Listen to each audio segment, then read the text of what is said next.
Today we will be talking about human rights around the world. My name is Brianna Bittler and I'm a political science major. The reason I chose this topic was to get a better understanding of human rights on a global scale and the effects it has on global cooperation. Human rights have been an issue in the world for centuries. For a long period of time, people had to fight to get the rights they have now. For example, women were not allowed to vote for the longest time, now they are. Women protested and fought for the rights they have today and are still fighting for the rights that governments are trying to take away. Before we dive into human rights, I would like to give a brief history of human rights and how it has developed over the years. Human rights are defined as a right that is believed to belong to every person. Throughout history, many people acquired rights and responsibilities through their membership in a group.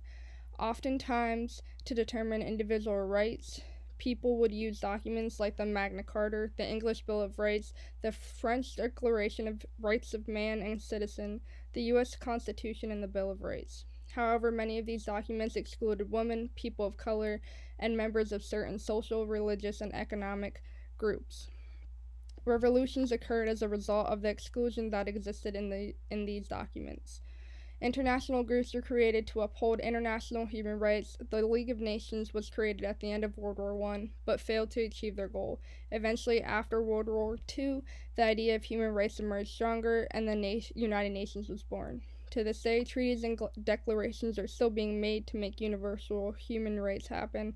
However, not every country is free. Some are still partially free or not free. On the next slide, we will be talking about the violation of human rights. Believe it or not, many places today are still not free. Citizens residing in countries like Russia, China, Yemen, Myanmar, and more are facing human rights violations every day. Many of those countries today are faced with food shortages, wars, genocides, and other horrible violations. In Myanmar, since late 2017, more than 740,000 Rohingya Muslims have fled Myanmar to escape the military's campaign of ethnic cleansing. Myanmar's security forces committed mass killings, sexual violence, and widespread arson against the Rohingyas. And then in Yemen, the country is being destroyed by a civil war that started in 2015. Yemen has struggled with religious and cultural differences since the modern Yemen state was born. The US based Armed Conflict Location and Event Data Project recorded more than 100,000 fatalities, including 12,000 civilians who were killed in direct attacks.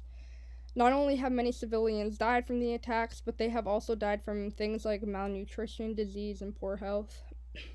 Approximately 80% of the population needs humanitarian assistance and protection.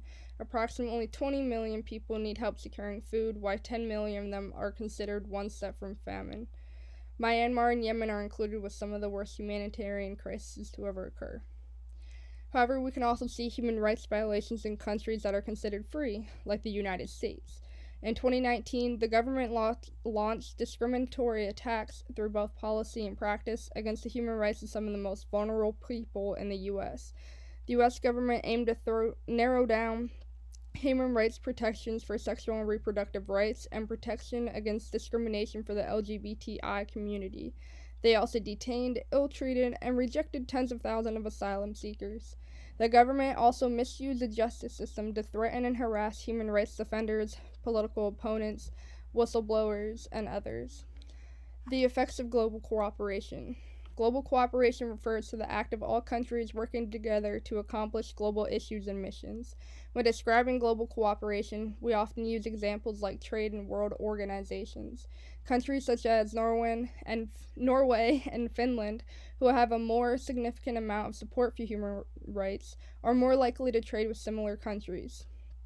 When looking at a recent World Trade Report, Norway's top trade partners include Sweden, Denmark, and Germany. Each of their trade partners were rated as a 2.84 or higher in the human rights score map. When looking at a country with a lower human rights score than Norway, such as the United States, we can see that their top trade partners include China, Mexico, and Germany. Both China and Mexico have a negative human rights score, showing that the US is more likely to trade with anyone they can regardless of how that country treats their citizens. There is no significant proof that human rights directly affects trade, but we can assume that there are certain countries, such as Norway, who would prefer to trade with someone who respects their citizens and give them human rights than those who don't. When it comes to global cooperation through world organizations, most countries take part in those world organizations. The World Health Organization is composed of 194 member states, and the majority of those member states are also members of the United Nations. Through the World Health Organization, countries are working together to combat diseases, ensure safety of the air people breathe, the food they eat, and the water they drink. Through the United Nations, countries maintain international peace and security, protect human rights, deliver humanitarian aid, and uphold international law. Despite the human rights differences in each country, they all cooperate to make a better economic and environmental world for people to live in. So, this brings us to the question, does a country's view of human rights affect their global cooperation with other countries? There's no definite answer to this question. When it comes to human rights, some countries have a higher level of support for those rights than other countries do. However, there's no proof as to if human rights affects global cooperation. When the human rights issue involves genocide or ethnic cleansing, the cooperation between countries rise in order to save the civilians being targeted. If it's something simple like the right to protest, free speech, or freedom of the press, countries are less willing to intervene in order to keep the balance of world politics. In some ways, human rights does affect global cooperation. The next slide is solutions to improve global human rights. The significant differences in human rights around the world is a global issue that needs to be improved. Many civilians don't have the opportunity to live their life the way they want.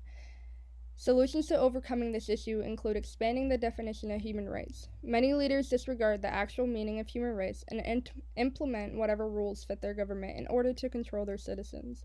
If the definition of human rights and human rights violations is expanded, it could lead to a more protective stance on the issue. It would also allow for more detailed policies to be made. This would create more accountability in those countries that are violating those human rights. Another solution would be to create more policies between the countries based on human rights. Giving each country the ability to check one another will also help with accountability. Other countries should feel that they're able to express their concerns for the citizens that are being mistreated by other governments. Locally, we can empower each citizen to assert and claim their human rights. In some countries, this isn't possible due to the strict measurements some leaders have against protesting and free speech. However, in the countries that have free speech, we can empower the citizens to fight for their human rights and to peacefully protest in response to human rights violations. Last but not least, world contributions can be made to the protection and promotion of human rights through both immediate and long-term action. Contributions don't necessarily mean money. Instead, we could write letters to politicians expressing our concern about the human rights violations in our country or in other countries. Raising awareness for these issues will make lawmakers notice these events and express concern during meetings with world leaders. Overall, human rights are developing around the world. Some countries respect human rights and allow their citizens to choose their lifestyle, while other countries punish their citizens for simple human rights violations like protesting and freedom of speech. Each person should be treated with respect in every country. Human rights is an issue that shouldn't be debated between leaders. And then on the next side is all the references that I use if you want to go take a look at any of those. I use the United Nations webpage a lot on multiple occasions to get information on the current efforts to protect and promote global human rights. I also use BBC.com to gain more information on current human rights violations happening in the world, such as the Rohingya Muslim genocide and the Yemen crisis. All the other resources were used for to assess the freedom levels in each country and to assess trade between countries based on their human rights scores.